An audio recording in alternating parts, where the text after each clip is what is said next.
Hey guys, welcome back to Mike React. So those of you who know, I do like to do some US military reactions, and today we're doing all about, well, it's not the Air Force, but it's the Marines, and it is one of the base aircraft the Marines use, and that is the Osprey. It's an $84 million piece of kit. But do you know what? $84 million seems pretty reasonable for its versatility. Anyway, so we're reacting to how Marine pilots fly the $84 million Osprey.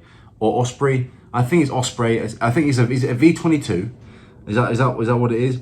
Anyway, it's a year-old video, but it's gonna be awesome because I love seeing these kind of things. The US has been, you know, on top in terms of military technology and spending for decades, and it really does show. It is the V-22. I just seen it now. It is the V-22, and it's really interesting to see how, you know, that spending and that technology is really put into place. So let's see what this is all about. I'm sure I'm gonna be surprised. I do like these kind of things. So I know a little bit about it, but definitely not as much I want to learn. Actually, the V-22 is one of the only aircraft that I know very, very little about. So let's see what this is all about. Let's get to it. Don't forget, if you enjoy these kind of videos, like this video, subscribe to the channel. There's plenty more coming your way, and there's plenty more you can watch from previously. So every like, every subscription, every comment and suggestion down below is really, really appreciated. I do take note of your suggestions, guys. I try and keep track of them and do as many as I possibly can. So let's see what this is all about. Don't forget, like and subscribe. And if you want to see more of me and chat to me, maybe personally, head over to my Patreon. It's just $5 per month. The link is down below in the description. It's just $5. That is absolutely it, and we can chat. So let's get to this video. This is the V-22 Osprey, flown by the United States Marine Corps. With a unit cost of about $84 million, it's the world's first production tilt-rotor aircraft, which means it takes off and lands vertically like a helicopter. All right, gonna go fast. But flies like a traditional turboprop airplane. We don't need that runway to land on, and we don't need any type of air traffic control agency to get us there. We can do it ourselves. Amazing. When grounded, its rotor blades fold into itself, making it small enough to travel on naval carriers. That's awesome. The primary role is what we call assault support. What that means is that we're good at carrying people and stuff places. When you're good, you kiss off and maintain 1,500 feet over the range. I always think it's aircraft like this that make the biggest difference to the ground troop. Of course, you know, you've got your F-22 Raptors, your F-35s, which are absolutely amazing, your bombers, etc., etc. But if you talk to those who have been on the ground, they are extremely fond of things like the A-10 Warthog, which provides amazing ground support, and aircraft like this, which really make the difference and fill in the gaps on the battlefield. I think that's very important to note. Insider spent a day at Marine Corps Air Station New River in North Carolina to find out what it takes to fly the Osprey. Before flying an Osprey, Marine Corps pilots must receive a 4-year college degree and attend flight school to learn the basics. After that, you gain your wings and you show up at the fleet, and you get about 2 months, 3 months to learn how to fly the Osprey. I mean, you know, a 4-year degree and then you just show up and you get your wings. I think it's probably a bit reductive. The selection process is probably less than, like, what, 5%. Imagine how many people want to fly aircraft like this. Pilots spend 20 hours training in a simulator that was off limits to our cameras. I wanted to have a plane that was at the forefront of where the Marine Corps wanted to send things. Turns out that this was exactly the right plane for me. Today, when we go fly, we're going to do a whole bunch of various flight profiles. We're going to go and shoot tail gunnery, and then we transition over to doing confined area landings. The training mission begins with a briefing in the squadron ready room. We're going to take off out of New River as a section. Sorry for the yawning, guys. I'm not bored with the video. It's been a long day.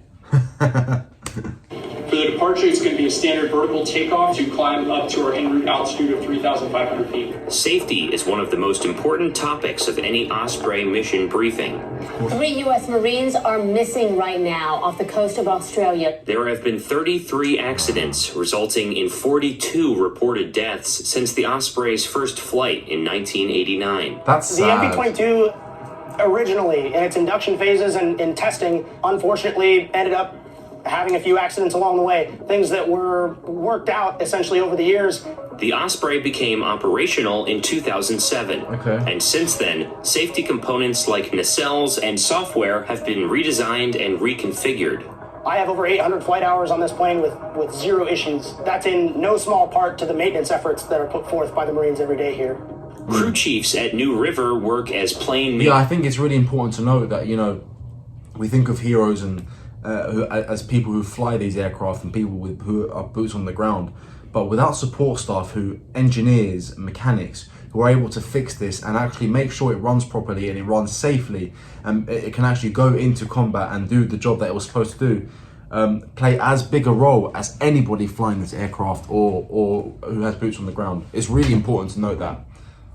Painters when they're not aiding on missions.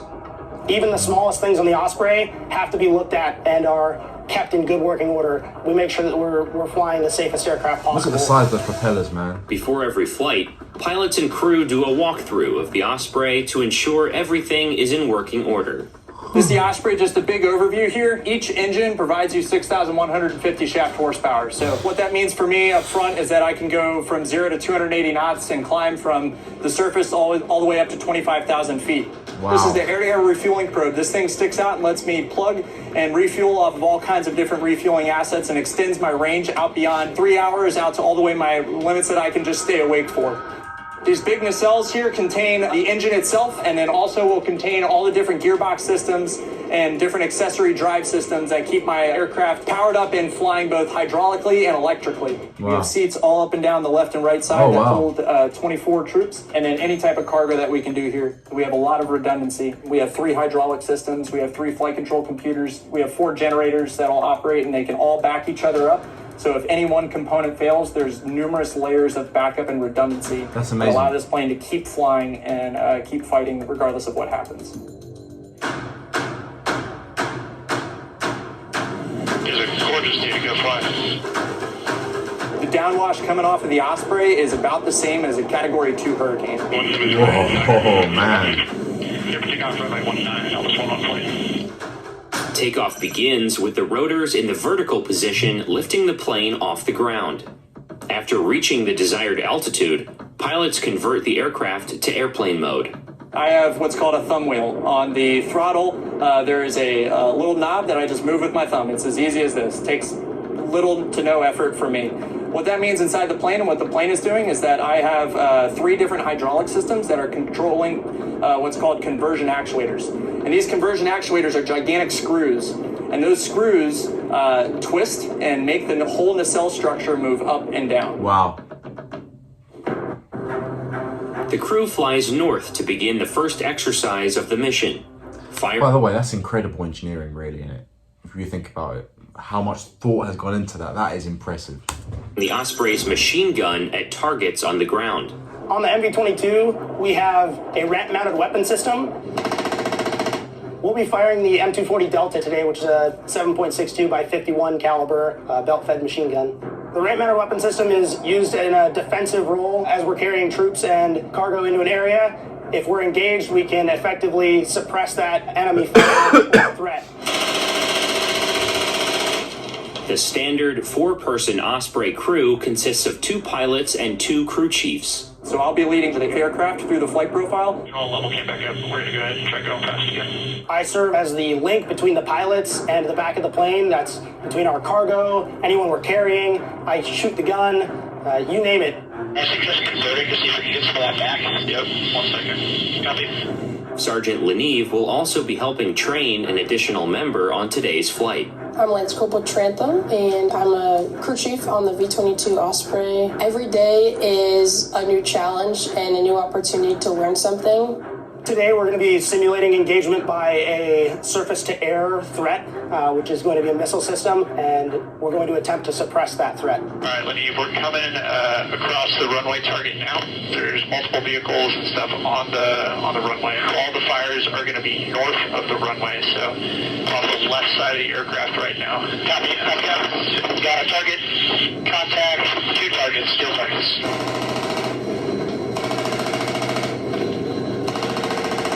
Crew crew chiefs train to aim and fire the M240 Delta using the plane's forward momentum. It definitely takes a lot of concentration with the effects of your forward momentum. Getting the rounds to hit your target, you have to aim in a certain way so that your rounds hit with the proper momentum. If their target is to the left of the plane, they aim low and left. If they shoot off the right side of the plane, they aim high and right. We're going to basically be looking for good impacts on the target. In the training mission's second phase, the crew flies over a field to practice landing in a confined area without a runway.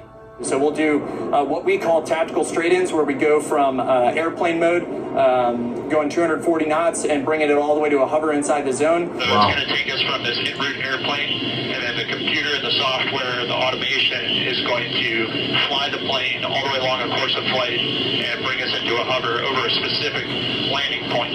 Amazing. So it's pretty cool. Yeah, that is cool. Forward thrust comes off the propellers. That generates lift over the wing, just like any traditional fixed-wing aircraft. Then, pilots redirect that thrust by converting into helicopter mode. We start shifting that lift vector backwards to slow ourselves down, or forward to accelerate ourselves, and we go from there.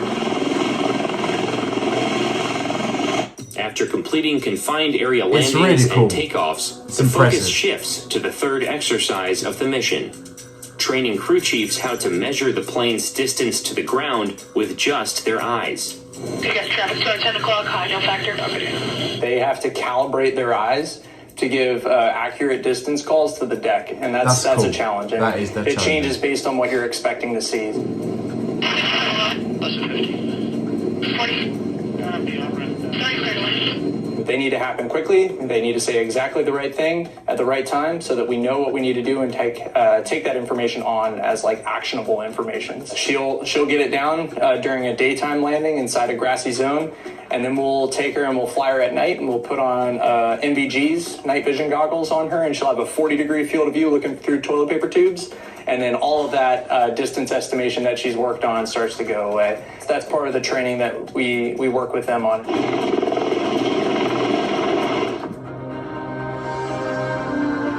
Flying the Osprey for the Marine Corps has I think it's train hard, fight easy, I think is the motto here. to me that I can be operationally employed in a very wide range of mission profiles. As we shift over to the Pacific Theater, what we're dealing with are longer transits over water without land bases for us to operate from. The Osprey is also used to provide humanitarian aid. Awesome. Personally, I've done hurricane relief operations in Puerto Rico, and I've been able to deliver food and water to people that have needed it. We were able to land in zones, baseball fields all across the island. The people were writing help in their yards and stones and trash to get the Ospreys to come in and land, and we were able to bring food and water and medical supplies all over the island. Wow.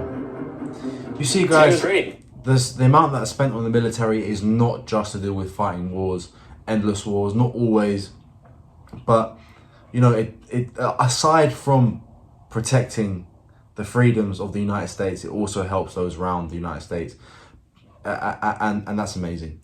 A good flight. A lot of the future operation concepts of the Marine Corps are going to focus on the Osprey, doing more of what it does and doing it better.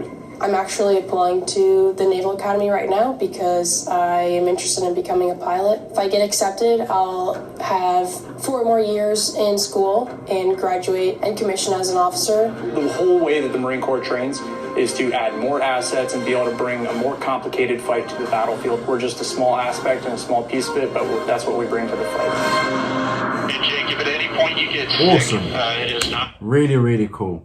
Nice. So yeah, that was an aircraft that I knew very little about. I'm happy I actually learned a lot about that. Its versatility is absolutely crazy. I'm surprised you don't see it more in operation, but then at the same time, then maybe it's not broadcasted so much. I haven't really seen it much. I guess it's not talked about so much because it might be overshadowed by aircraft like the F-22 and the F-35, and things like the A-10, which is so loved by every grunt that there is. But yeah, that was actually really, really cool. And I like the fact that it's used so often for humanitarian reasons. I think that versatility, that dual purpose, that dual use, not only can it be used in combat,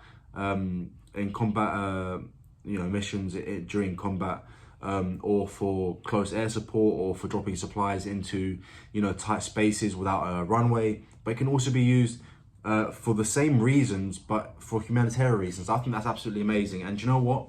The pilots must be seem to be incredibly skilled. Of course, incredibly intelligent, having that 4-year degree. You need to be really on the ball, and some of the best that there are. So I think Marine pilots are often overlooked for Air Force pilots, which is such a shame, because I think that shouldn't be the case. But that was absolutely great, guys. I want to learn more about this aircraft. If you guys have any more videos, or if you guys know anything, or if you know someone who's flown it, or if you do fly it, send me a message down below, or send me a comment down below, or message me privately on Patreon, which is just $5 per month, and the link is down below.